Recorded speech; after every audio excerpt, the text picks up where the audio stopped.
que je vais vous présenter aujourd'hui s'appelle « Là où les tigres sont chez eux ». C'est un livre qui a été écrit par Jean-Marie Blas de Robles en 2008. Il est paru aux éditions Zulma et il a obtenu le prix Médicis. Vous allez me dire, c'est un pavé. Il fait plus de 700 pages. Mais une fois que vous aurez commencé, vous ne pourrez plus vous arrêter de le lire.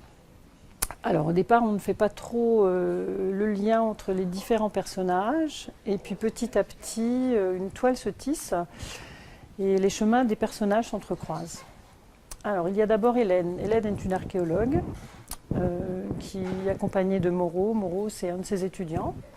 Et tous les deux, ils décident de partir en expédition dans la jungle du Mato Grosso.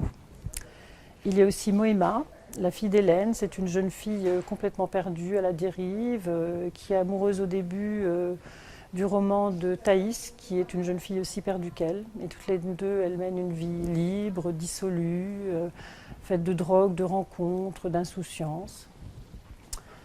Il y a à côté d'eux le père de Moema. C'est aussi l'ex-mari d'Hélène, qui s'appelle Eliazar.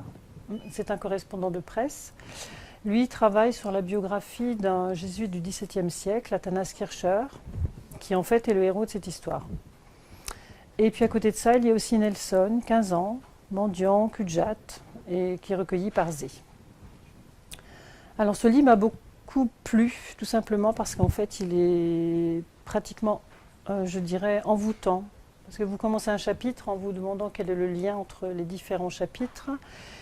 Et en fait, vous avez envie toujours de continuer parce que petit à petit, vous allez comprendre que tous ces chemins vont tous s'entrecroiser.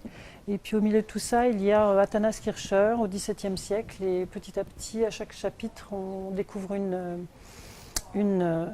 ce qu'il a fait en fait de particulier, qui a fait qu'il a passé les générations. J'ai oublié, cette histoire se passe au Brésil. Le Brésil est un pays de démesure. Ce n'est pas un livre qui s'inscrit dans la culture américaine. Les héros ne sont pas des héros, ils ne s'en sortent pas toujours. C'est un livre qui est dans la ligne droite de celle de Umberto Eco, un autre auteur aussi qui écrit des livres à grande fresque. Je vous conseille de lire ce livre qui est disponible à la médiathèque de Cattenom.